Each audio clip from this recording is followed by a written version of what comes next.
Bulletin की शुरुआत करेंगे। करनाल में आयोजित 4 दिवसीय राष्ट्रीय बागवानी सम्मेलन में मुख्यमंत्री नायब सिंह सैनी ने बतौर मुख्य अतिथि शिरकत की है। वैज्ञानिकों और प्रगतिशील किसानों को संबोधित करते हुए मुख्यमंत्री ने प्रदेश को 14 हॉर्टिकल्चर साइंस सेंटर समर्पित किया है, जो कि किसानों तक आधुनिक तकनीक और वैज्ञानिक परामर्श पहुंचाएंगे और उनकी आय बढ़ाने में मददगार साबित होगा। देखिए इस रिपोर्ट के जरिए।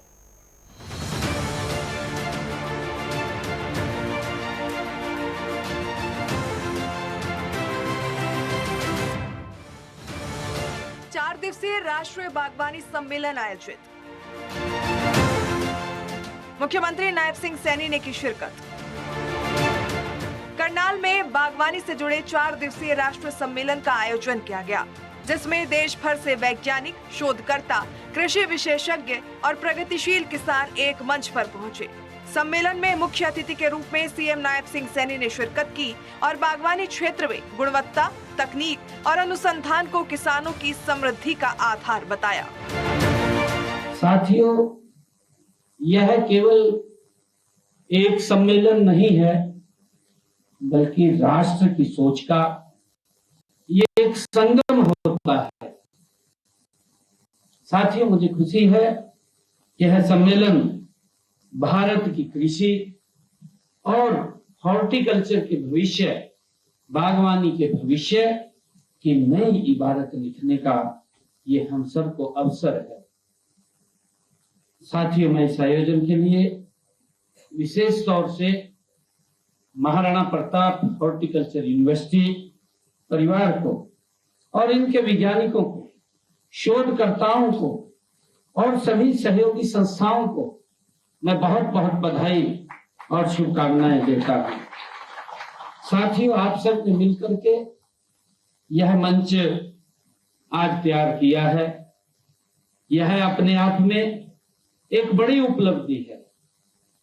साथियों, हमारे लिए यह अत्यंत गर्व का विषय भी है कि महाराणा प्रताप बागवानी विश्वविद्यालय के मुख्य परिसर, जिसका पिछले दिनों स्वयं देश के यशस्वी प्रधानमंत्री आदरणीय नरेंद्र मोदी जी के कर कमलों द्वारा 9 दिसंबर 2024 को उसका शिलान्यास को अपने हाथों से उनके द्वारा रखा गया है।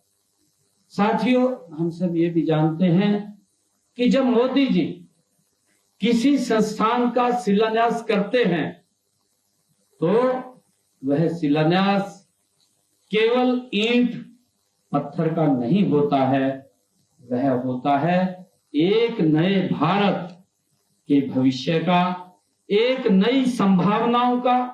और साथियों, मुझे विशेष प्रसन्नता है कि इतने कम समय में इस विश्वविद्यालय ने जो मुकाम हासिल किया है वह असाधारण है। मुख्यमंत्री की बड़ी घोषणा, 14 हॉर्टिकल्चर साइंस सेंटर किसानों को समर्पित। ये सेंटर किसानों तक नवीनतम तकनीक पहुंचाने में भूमिका निभाएंगे। गुणवत्तापूर्ण पौध सामग्री पहुंचाने में भी अहम भूमिका निभाएंगे। वैज्ञानिक परामर्श पहुंचाने में भी निभाएंगे अहम भूमिका। इसके साथ मुख्यमंत्री नायब सिंह सैनी ने बताया कि आज हरियाणा के अनेक किसान drip irrigation, poly house, net house, high density plantation और टिश्यू कल्चर आधारित खेती से पारंपरिक कृषि की तुलना में कई गुना अधिक पैदावार लेकर ज्यादा काम कर रहे हैं। बागवानी क्षेत्र में किसानों के हित के लिए सरकार ने अनेक कल्याणकारी योजनाएं चलाई। सब्जियों और फलों के लिए भावांतर भरपाई योजना में 21 बागवानी फसलों के संरक्षित मूल्य निर्धारित किए। फल और सब्जियों की ग्रेडिंग, भंडारण व मार्केटिंग के लिए 778 किसान उत्पादक समूहों का गठन कर 1,25,000 किसानों को जोड़ा गया। वहीं इस वित्त वर्ष के बजट में भी सभी जिलों में स्मार्ट बागवानी तकनीकों के अंतर्गत कुल 1000 एकड़ क्षेत्र को लाने का प्रावधान किया। मुख्यमंत्री ने कहा कि हमें ऐसे बीज और पौध सामग्री विकसित करनी होगी जो कम पानी में अधिक उत्पादन दे, रोग प्रतिरोधक हो, अधिक पोषक हो और बदलती जलवायु के हो अनुरूप गुणवत्तापूर्ण फल और सब्जियां केवल किसान की आय का साधन नहीं, बल्कि स्वस्थ समाज की आधारशिला है। वहीं इस 4 दिवसीय राष्ट्रीय सम्मेलन में हो रहे गहन विचार मंथन देश की बागवानी नीति को एक नई और सकारात्मक दिशा देने का काम करेगा।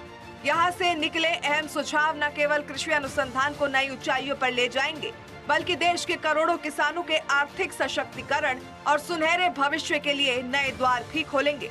वैज्ञानिकों, कृषि विशेषज्ञों और प्रगतिशील किसानों का यह अनूठा संगम आने वाले समय में देश के कृषि परिदृश्य को पूरी तरह बदलने का दम रखता है।